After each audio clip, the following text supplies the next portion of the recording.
al Espíritu Santo usan el término personificación en lugar de personalidad. Pero el término no tiene para ello el mismo significado que el que tiene la palabra personalidad en la doctrina de la Iglesia, que también podemos llamarlo la doctrina ortodoxa. Cuando hablamos de la doctrina de la personalidad del Espíritu Santo, esto es importante porque esta doctrina, hay unas razones que apoyan esta doctrina de la personalidad del Espíritu Santo. Lo primero que tenemos que decir es que el Espíritu Santo tiene atributos que corresponden a la personalidad. Si la personalidad consiste simplemente en poseer intelecto, emociones o sensibilidad y voluntad, se puede demostrar fácilmente que el Espíritu Santo tiene personalidad, por cuanto el Espíritu Santo en los registros de la Sagrada Escritura refleja que tiene inteligencia, emociones y voluntad propia. Cuando hablamos de la inteligencia o del intelecto, el Espíritu Santo se conoce como el que escudriña y conoce las cosas profundas de Dios, según lo que Pablo dice en su primera carta a los Corintios en el capítulo 2, versículos 10 y 11.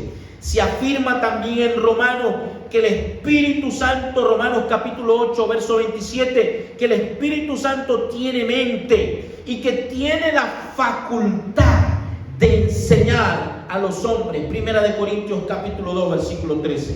También encontramos que el Espíritu Santo tiene la personalidad del Espíritu Santo, se puede afirmar porque tiene emociones o sensibilidad.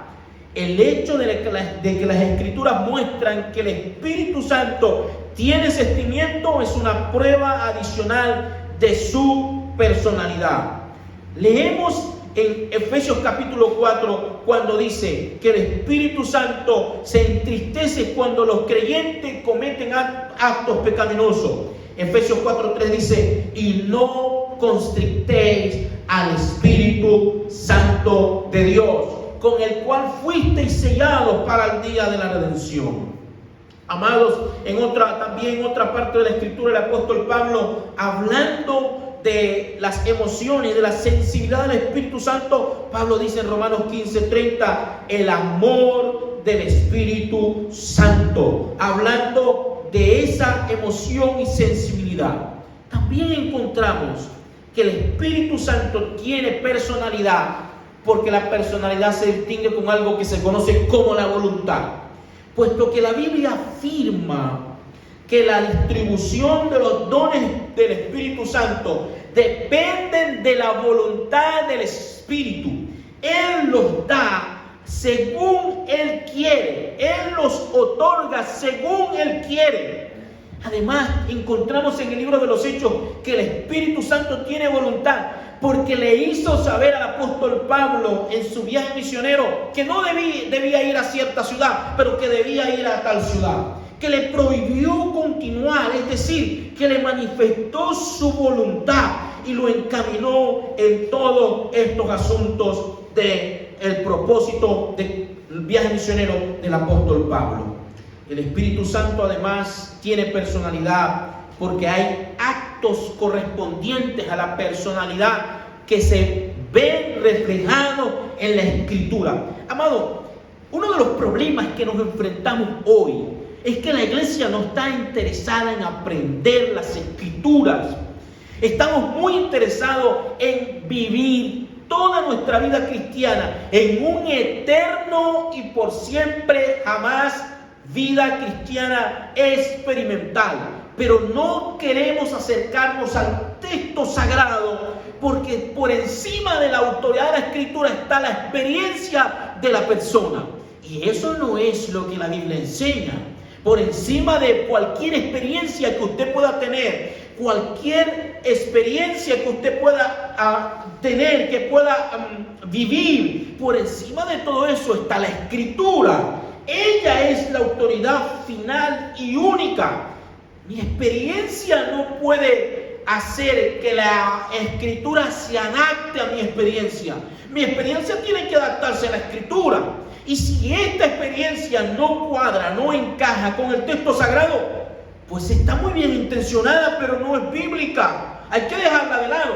Ahora, tenemos que evitar los extremos en esto, porque también no podemos por causa de la ignorancia y de la falta de interés por aprender de la educación bíblica en la iglesia, entonces satanizar a los creyentes bien intencionados, pero mal formados, mal educados, sin formación bíblica. No los podemos satanizar por comportamientos antibíblicos o porque quieran sobreponer sobre la Escritura su experiencia.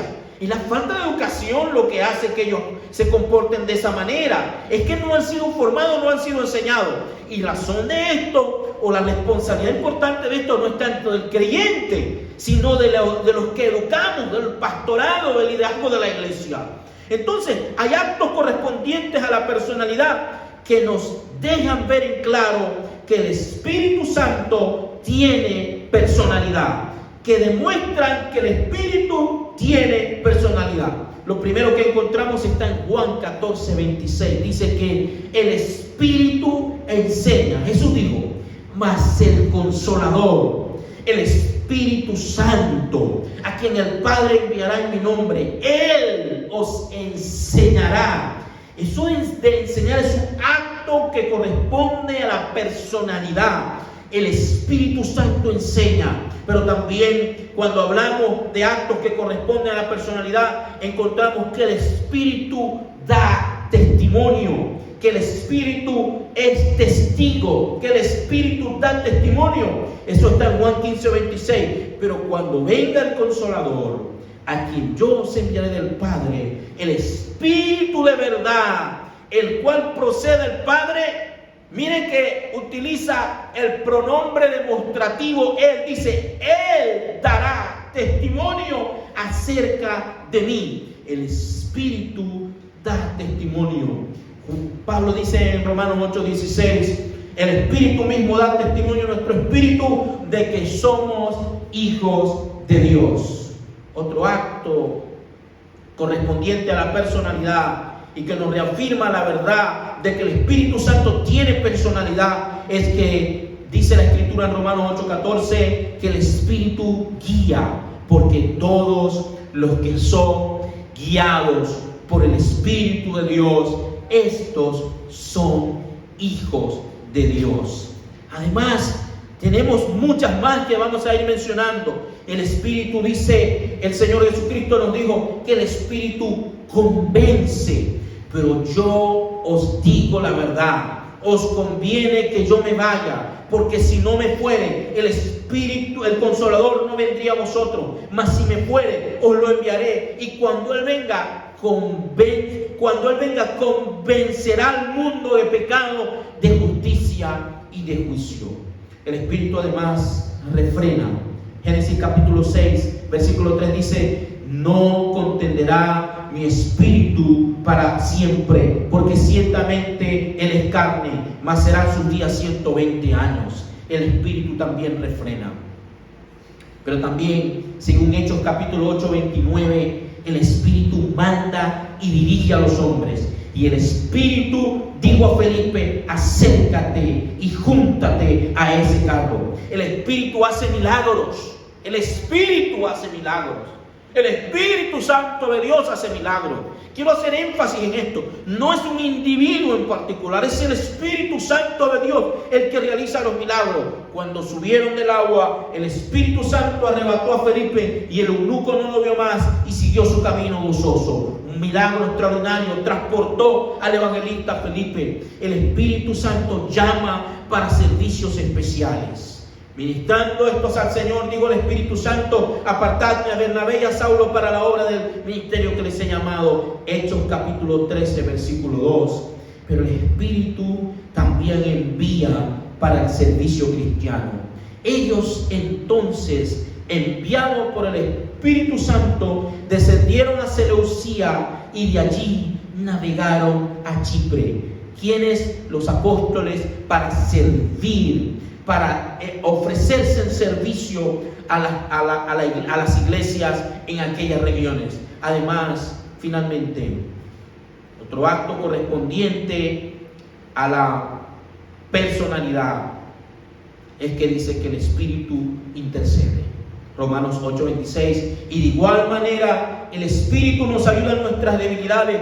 Pues ¿qué hemos de decir, de pedir como conviene? No lo sabemos, pero el Espíritu mismo intercede por nosotros con gemidos indecibles. Hermanos, estas son acciones que no podrían ser realizadas por algo impersonal, por una fuerza desplegada, por una energía, como algunas falsas herejías quieren llamar a la persona del Espíritu Santo. No, sino que tienen que ser realizadas juntamente por un ser personal. Entonces, dicho esto, podemos afirmar que el Espíritu Santo tiene personalidad. No es una fuerza, no es una energía, no lo digo yo, lo dice la Escritura.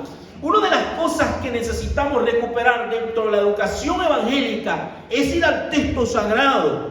A veces algunos no quieren citar el texto porque algunos dicen es que se redunda mucho, tantos versículos. Pero entonces, ¿de qué vamos a citar? Está bien, estoy de acuerdo con las ilustraciones. Soy un predicador que utilizo ilustraciones y eso está correcto, eso no está mal. Pero cuando quiero afirmar una verdad de la palabra, además de usar ilustraciones, debo tener como fuente primaria el texto sagrado.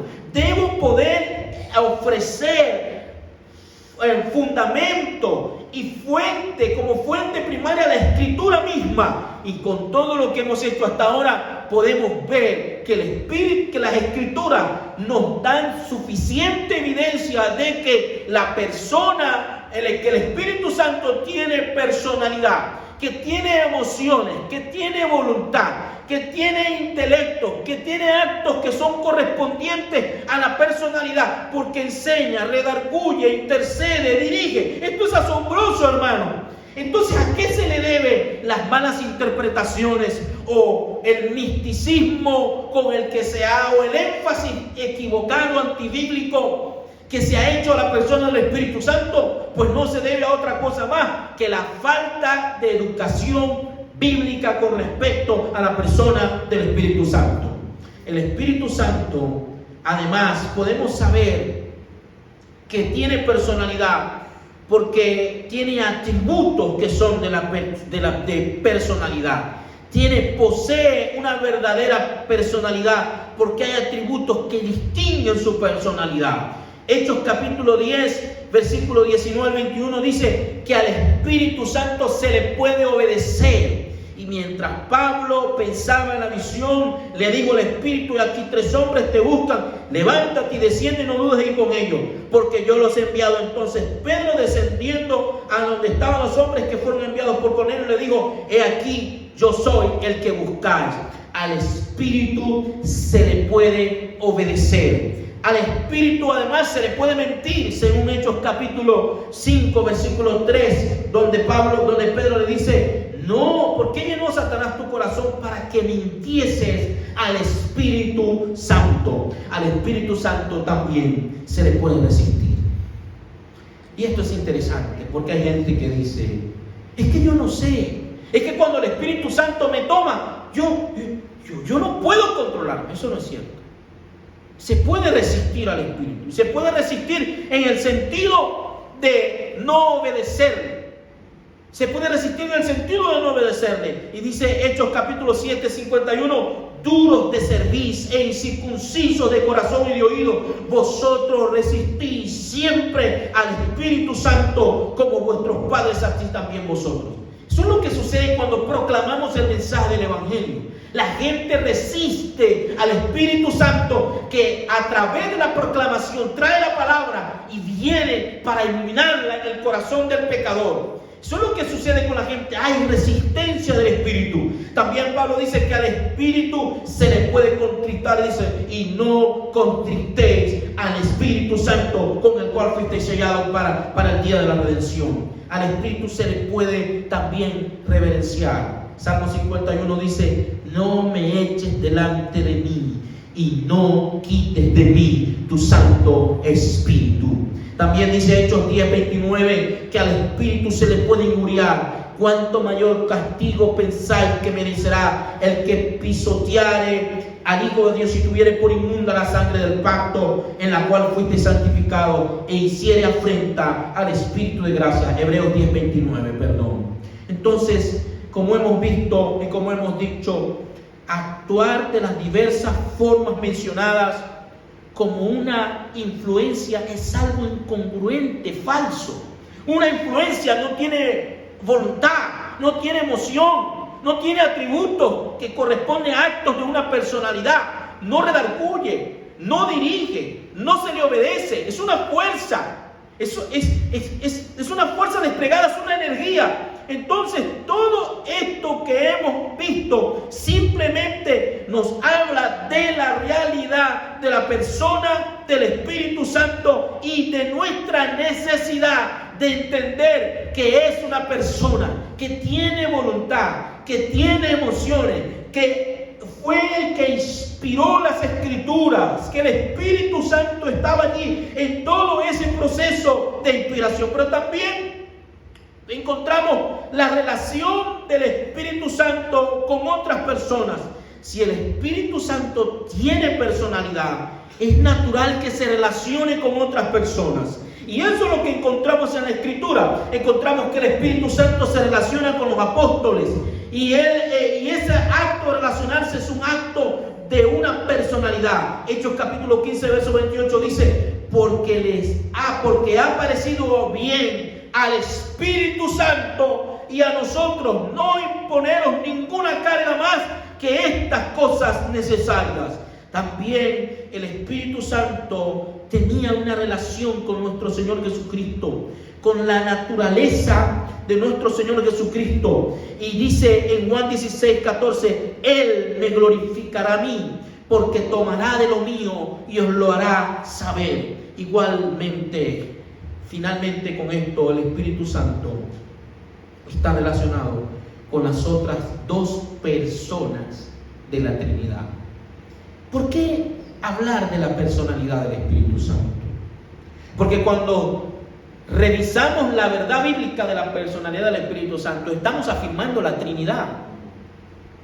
A veces queremos ir a entender la Trinidad, pero no entendemos las personas de la Trinidad. Y eso lo hace más difícil. Entender las profundidades y todos los misterios de la Trinidad que están reveladas en la Escritura, sin antes entender las personas de la Trinidad. Y el Espíritu Santo está relacionado con las otras dos personas de la Trinidad. En lo que se conoce como la Gran Comisión en Mateo capítulo 28, verso 19, encontramos en la fórmula de bautismo, dice que les bautizaran en el nombre del Padre y del Hijo y del Espíritu Santo. Encontramos allí la relación que hay entre la Trinidad.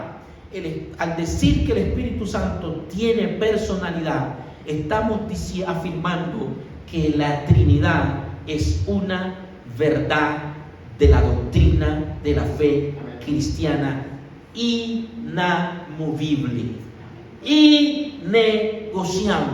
Esto no es un asunto de subjetivismo, de cómo yo lo veo, de cómo yo interpreto al Espíritu Santo. Ahora, cuando yo leo todo esto con respecto a la persona del Espíritu Santo, me llama la atención porque en nuestros días pareciera ser que el Espíritu Santo es el sirviente de la iglesia o el sirviente de algunos pseudos predicadores. Y eso no es lo que yo encuentro en la Escritura. La iglesia, la época de la iglesia es lo que se conoce como la era del Espíritu Santo. Y el Espíritu Santo, dice el Evangelio de Juan, que el Señor lo envió y que nos convenía que Él fuera enviado, que Él le iba a rogar al Padre para que lo enviara, y que cuando Él viniera, Él lo iba a glorificar, que el Espíritu nos iba a guiar a toda verdad. Pero pareciera que hoy no es el Espíritu el que guía a la iglesia. No es el Espíritu Santo el que guía a la iglesia, sino que pareciera que las personas pueden darle órdenes al Espíritu Santo. Y pueden determinar cómo va a ser y qué tienen que hacer y a dónde se tienen que mover. Y entonces encontramos algunos clichés dentro del evangelicalismo, sobre todo los grupos pentecostales, sobre todo, donde pareciera que el Espíritu Santo está sometido a unas horas donde nosotros vamos a estar reunidos y que bajo esas horas Él se va a mover, porque parece que yo cargo con el Espíritu Santo. Y que los demás, la asamblea, el común, no tiene el Espíritu Santo. Y decíamos la semana pasada que la Biblia dice que el Espíritu Santo mora en el creyente. Alabado sea el nombre del Señor para siempre. Incluso debemos corregir cosas como: ¿cuántos le dan la bienvenida al Espíritu Santo? Señores, el Espíritu Santo está aquí primero que usted ha llegado.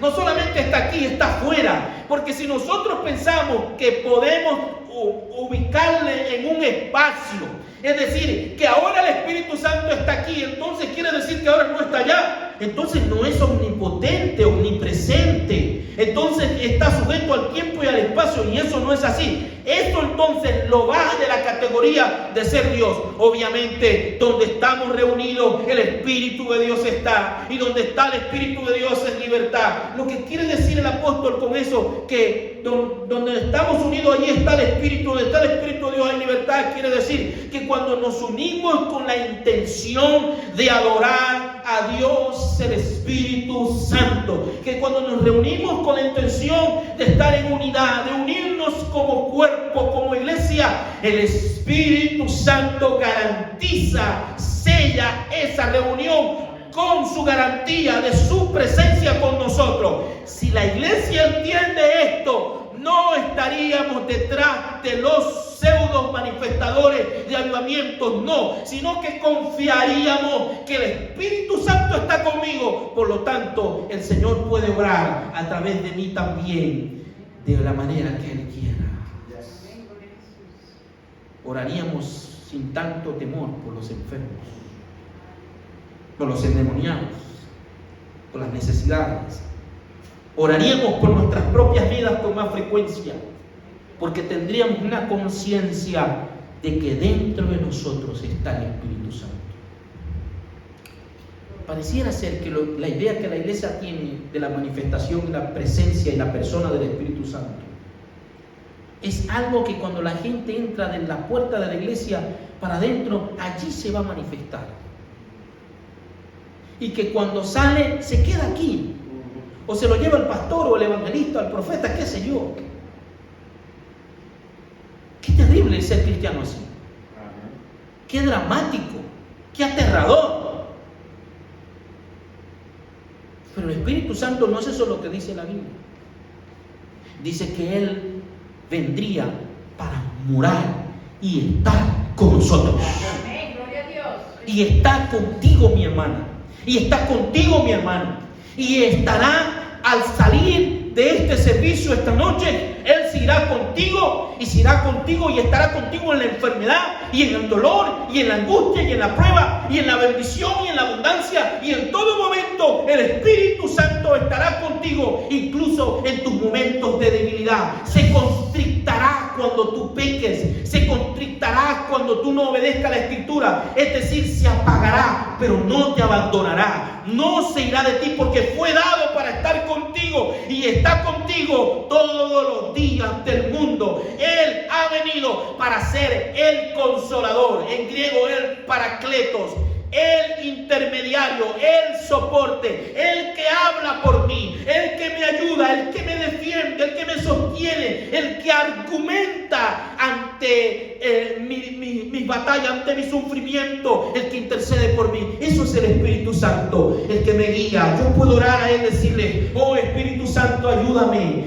guíame, revélame tu palabra, enséñame este libro que tú has inspirado. Esta es la voz más segura donde podemos confiar que el Espíritu Santo habla con total precisión y de forma inequívoca. No hay ningún margen de error y de equivocación, que cuando vamos a este libro que se llama la Biblia, estamos oyendo la voz del Espíritu Santo hablando en nuestras vidas. Pero el misticismo y el énfasis desmedido en lo experimental ha suplantado la autoridad de la Escritura.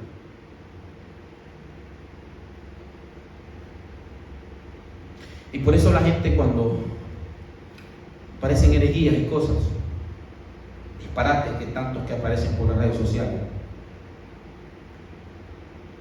empieza la gente a expresar cosas como: no blasfemes contra el Espíritu Santo. Y lo vamos a ver en este estudio. ¿Qué es la blasfemia contra el Espíritu Santo? No digas nada, cuidado con eso. Y cuando uno lee eso, uno dice: es la mayor expresión de la ignorancia del texto bíblico. No es conocimiento de la Escritura, es ignorancia. ¿Qué es? A veces se emplean términos que ni siquiera se conocen. Que Dios nos ayude